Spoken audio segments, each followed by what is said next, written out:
வணக்கம். நேற்று இன்று நாளை சேனல் சார்பாக இன்றைக்கி ஒரு முக்கியமான பதிவை பார்க்க போகிறோம். குரு வக்கர பலன்கள் 12 ராசிக்கும் எப்படி இருக்க போகிறது அப்படிங்கிறத தான் பார்க்க போகிறோம். நான் உங்கள் கல்வடங்கம் டாக்டர் சத்யநாராயண சர்மா பேசுகிறேன். குரு வக்கரம் அப்படின்னா பொதுவாக அது தன்னுடைய ஒரிஜினல் நிலையிலேருந்து, அதாவது வக்கர கதியில் சஞ்சாரம் செய்யும் போது 12 ராசிக்கும் எப்படி பலன்களை தரும் அப்படின்னு தான் பார்க்க போகிறோம். அக்டோபர் 9ஆம் தேதி 2024 அன்று குரு பகவான் வக்கர நிலை அடைகிறார். இந்த வக்கர கதியானது 116 நாட்கள், அதாவது 4ஆம் தேதி பிப்ரவரி மாதம் 2025ஆம் தேதி என்று முடிவடைகிறது. குரு அன்றைய தினம் வக்கர நிவர்த்தி அடைகிறார். இந்த 116 நாட்களும் 12 ராசிகளுக்குமான பலாபலன்கள் அப்படிங்கிறது கொஞ்சம் மாறுபட்டதாக இருக்கும். பொதுவாக அந்த பலாபலன்கள் அப்படிங்கிறது எல்லாருக்கும் ஒரே மாதிரியான கெடுபலனோ அல்லது நல்ல பலனோ இருக்குமா அப்படின்னா கண்டிப்பாக இல்லை. யாருக்கெல்லாம் லக்னம் லக்னாதிபதி பலமாக இருக்கோ அவங்களுக்கு இந்த குரு வக்கர பலனோட தாக்கம் குறைவாக இருக்கும். அதே நேரத்தில் யாருக்கெல்லாம் குரு தசை, குரு புக்தி, குரு அந்தரம் நடைபெறுகிறதோ அவங்களுக்கெல்லாம் இந்த குரு வக்கர பலன் அப்படிங்கிறது கொஞ்சம் அதிகமான தாக்கம், அதிகமான மாறுதல்களோடு இருக்கும். இல்லைன்னா நீங்கள் இன்னும் கூட சொல்லலாம், குரு திசை, குரு புத்தி, குரு அந்தரம், குரு சூட்சுமம், குரு பிராணன், இப்படி குருவோட தசாபுக்திகள் எது நடந்தாலுமே அந்த குரு வக்கர நிலை பலாபலன்கள் கொஞ்சம் மாறுபட்டு தான் இருக்கும். அவங்களுக்கு கொஞ்சம் தீவிரமான பலனாக இருக்கும். அது நன்மையாக இருந்தாலும் தீவிரமாக இருக்கும், அதிகமாக இருக்கும். பாதகமாக இருந்தாலும் கொஞ்சம் அதிகமாக இருக்கிற ஒரு சூழ்நிலை தான் இருக்குது. அதே நேரத்தில் யாருக்கெல்லாம் பிறந்த ஜாதகத்தில் குரு வக்கர நிலையில் இருக்காங்களோ அவங்களுக்கும் கொஞ்சம் அதிகமான பாதிப்பாக இருக்கக்கூடிய வாய்ப்புகள் இருக்குது. பொதுவாக இந்த வக்கர பலன்கள் அப்படிங்கிறது பெரிய அளவில் மாற்றத்தை தருமா அப்படின்னா நிச்சயமாக இல்லை. ஏனென்றால் குரு பகவான் ரிஷப ராசியிலேயே இந்த வக்கர நிலையில் சஞ்சாரம் செய்ய போகிறார். அவர் ராசி மாற போகிறதில்ல, ஒரே ராசியில் தான் கொஞ்சம் மாறுபட்ட தன்னுடைய திசை போக்கை மாற்றி பயணப்படுகின்ற ஒரு சூழ்நிலையை பார்க்கலாம். அப்போ இந்த குரு வக்கர நிலை எப்படிப்பட்ட பலாபலன்களை தரும் அப்படின்னு பார்க்குறப்போ சனி பகவானும் வக்கர நிலையில் சஞ்சாரம் செய்கிறார் நவம்பர் 15ஆம் தேதி வரைக்கும். அப்போது 2 கிரகங்கள் வக்கர நிலையில் சஞ்சாரம் செய்கிறத விட 2 வக்கரம் பெற்ற கிரகங்கள் ஒன்றை ஒன்று பார்த்துக்கிறது. குரு பகவான் 9வது பார்வையாக சனி பகவானை பார்க்குறார். இதெல்லாம் எப்படிப்பட்ட பலாபலன்களை 12 ராசிக்கும் தரப்போகிறோம் அப்படிங்கிறத தான் நம்ம பார்க்க போகிறோம். வாங்க, சுவாரஸ்யமாக இருக்கும், பார்க்கலாம் வாங்க. குரு வக்கர பலன் மேஷ ராசி அன்பர்களுக்கு எப்படிலாம் இருக்கும் அப்படின்னு பார்க்கலாம். பொதுவாக நம்ம ஒரு ராசி கட்டத்தை பார்க்குறோம். அப்போ குரு வக்கரமாக இருக்குது இல்லை அப்படிங்கிறத நம்ம அதுலேருந்து பார்க்கலாம். அதாவது குரு இருக்கிற இடத்துலேருந்து சூரிய பகவான் 5வது இடத்துக்கு வரும்போது வக்கரம் ஆரம்பிக்கும். அதே சூரியன் 9வது இடத்துக்கு வரும்போது அந்த வக்கர கதி, வக்கர நிலை நிவர்த்தி ஆகிடும். இதுதான் ஒரு கிரகம் வக்கரமாக, அது குறிப்பாக குரு வக்கரமாக இருக்கா இல்லையா அப்படிங்கிறத பார்க்குறது. பொதுவாக மேஷ ராசியை பொறுத்தவரை 2வது வீட்டில் குரு அப்படிங்கிறது ஒரு ஜாக்பாட் மாதிரி. தனஸ்தானம், குடும்பஸ்தானம், வாக்குஸ்தானத்தில் குரு பகவான் சஞ்சாரம் செய்கிறதுங்கிறது ஒரு பெரிய வரப்பிரசாதம் தான். நிறைய பேருக்கு அது பெரிய நற்பலன்களை தந்திருக்கும். சில பேருக்கு தராது, எனக்கு கிடைக்கலையே, 2ல் தான் குரு, பலனே சரியில்லையே அப்படிங்கிறவங்க கொஞ்சம் உங்களோட தசாபுக்தி, மற்ற கிரகங்களோட சஞ்சாரம் இதையும் கணத்துக்களை எடுத்துக்கணும்.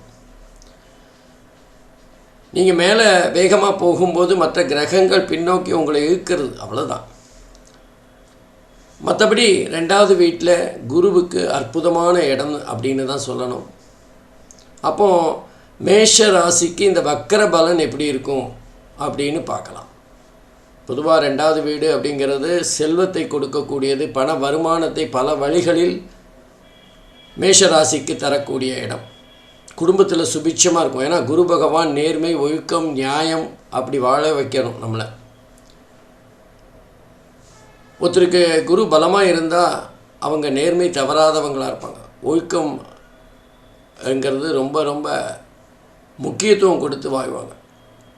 அப்போது குரு பகவான் 2ல் இருக்கார்னா குரு இருக்கிற இடம் வளர்ச்சி பெறும். அப்போ செல்வம் அதிகமாக வரும். குடும்பஸ்தானத்தில் குரு இருக்கிறதுனால குடும்பத்தில் சுபிட்சம் அதிகமாக இருக்கும். அதே மாதிரி வாக்குஸ்தானம், நம்ம பேசுகிற பேச்சு, நம்ம நியாயமாக பேசலாம், நம்ம உண்மையை சொல்லலாம். ஆனால் நம்ம 4 பேருக்கு அந்த பேச்சு பிடிக்கணும், 4 பேர் அந்த பேச்சை ஒத்துக்கணும். சில சமயங்களில் நம்ம நியாயமாக ஒரு கருத்தை சொல்லுவோம், ஆனால் அதை எதிர்த்து எல்லாரும் பேசுவாங்க.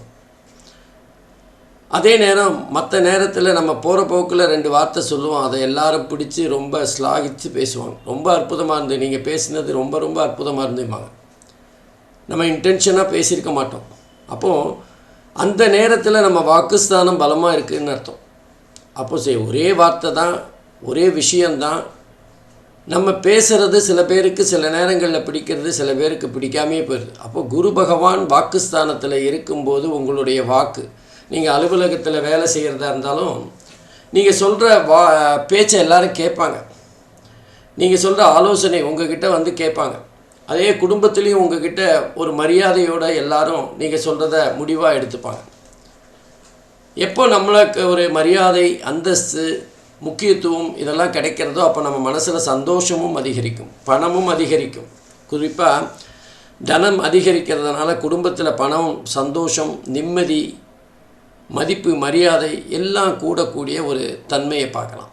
அப்போது இது 2வது வீட்டில் குரு சஞ்சாரம் செய்கின்ற காலத்தில் ஏற்படுகின்ற பலன்.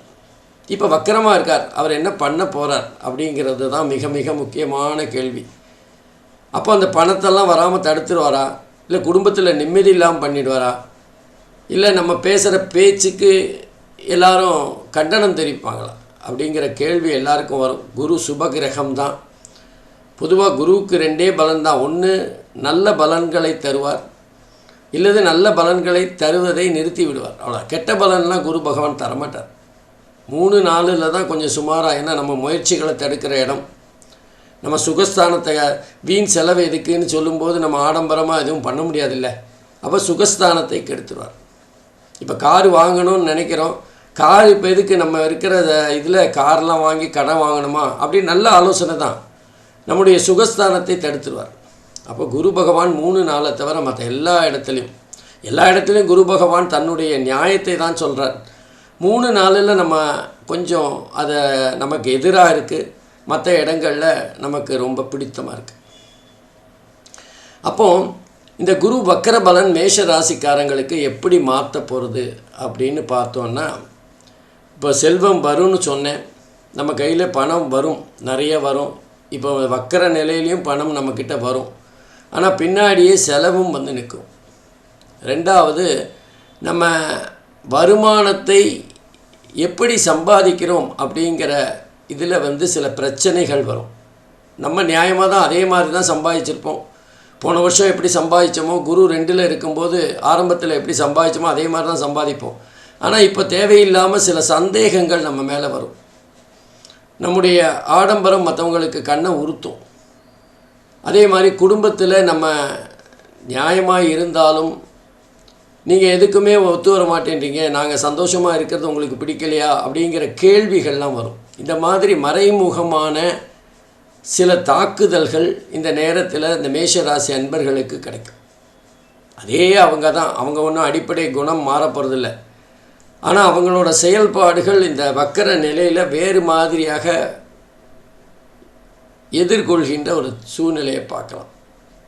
இன்னும் சொல்லப்போனால் சில பேருக்கு நல்லா தானே போயிட்டுருக்கு ஆஃபீஸுன்னு நினைக்கிறப்போ தேவையில்லாமல் ஒரு இடமாற்றம், சிறு இடமாற்றம் இல்லை, உனக்கு தான் பதவி உயர்வு தரமே, நீ வேறு ஊருக்கு போகும்பாங்க. அப்போ என்ன ஆகும், வேறு ஊருக்கு போகும்போது அங்கே ஒரு குடும்பம் இங்கே ஒரு குடும்பம்னு செலவுகள் அதிகமாகும். நமக்கு வருமானம் பதவி உயர்வு தான் தராங்க, 1000 ரூபா நமக்கு இன்க்ரிமெண்ட்டு தராங்க. ஆனால் நம்ம 2 இடத்துல வாடகை கொடுக்கும்போது நம்முடைய செலவுகள் அதிகரிக்கும். ஆனால் நம்ம அப்படி பார்க்கக்கூடாது. ஏன்னா நம்ம இப்போ கிடைக்கிற ஒரு ப்ரமோஷன் அப்படிங்கிறது நம்முடைய வளர்ச்சியை காட்டுறது. இந்த நேரத்தில் அது கொஞ்சம் சங்கடமாக இருந்தாலும் நாளைக்கு அந்த பதவி உயர்வு மிகப்பெரிய அளவில் நமக்கு அடுத்த படிக்கு நம்மளை முன்னேற்றக்கூடிய தன்மையில் இருக்கும். அப்போது அந்த குரு பகவான் நமக்கு சில நல்ல வழிகளை காட்டும்போது சில சங்கடங்களை தருவார். எப்படி நமக்கு மருந்து சாப்பிட்டா தான் ஜுரம் சரியாகுங்கிறப்போ கசப்பான மருந்து தேனில் கலந்து சாப்பிட்றோமோ அந்த மாதிரி இப்போ தேனில் கலந்து நமக்கு சில பலாபலன்களை குரு பகவான் தரப்போகிறார். எந்த மாதிரியான பலாபலன்கள் அப்படின்னு பார்த்தா, உதாரணமாக குரு பகவான் இந்த வக்கர நிலையில் மேஷ ராசிக்கு 6வது வீடு, 8வது வீடு, 10வது வீட்டை பார்க்குறார். 6, 8 பொதுவாக நமக்கு ருணருத்ர ரோகஸ்தானம், அதே மாதிரி 8ங்கிறது அஷ்டமஸ்தானம். குரு பார்க்குற இடங்கள் வளர்ச்சி பெறும். அப்போ அந்த கெடுபலன்கள் நம்முடைய உடம்பு படுத்துகின்ற, அதாவது நம்முடைய நோய்களை பற்றி சொல்லுகின்ற 6, 8 வளர்ச்சி அடைகிறதுனா நமக்கு நோய் அடிக்கடி வர்ற மாதிரி இருக்கும், மனத்தில் ஏதோ சங்கடங்கள் ஏற்பட்டு கொண்டிருக்கும். அதே மாதிரி 10வது வீட்டை குரு பார்க்கறதுனால நமக்கு வருகின்ற வருமானம் ஒரு குறையும் இருக்காது. இல்லை சில நேரங்களில் நமக்கு வேலையை விட்டுட்டு வேறு வேலை தேடுகின்ற ஒரு சூழ்நிலையை ஏற்படுத்தி விடுவார்.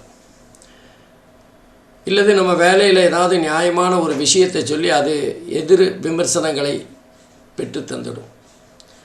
இந்த மாதிரி குரு பகவான் நமக்கு பல நன்மைகளை செய்தாலும் இந்த மேஷராசி அன்பர்களுக்கு கொஞ்சம் அதோட முடிவுகள் சுபமாக இருந்தாலும் நடுவில் நம்ம அனுபவிக்கிற இந்த 116 நாட்கள் நம்ம அதோட ஒரு கஷ்டத்தை அனுபவிக்கிற மாதிரி ஒரு சூழ்நிலை தெரியும், ஒரு தோற்றம் இருக்கும். எப்படி வக்கர நிலைங்கிறது ஒரு மாயையோ அதே போல் குரு பகவானுடைய பலன்கள் ஒரு மாயமான கஷ்ட நிலையை நமக்கு சுட்டி காட்டும்.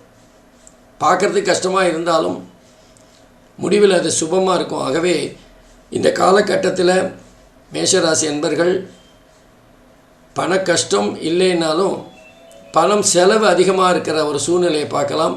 அதே போல் குடும்பத்திலும் சில குழப்பங்கள் செல்லலாம்.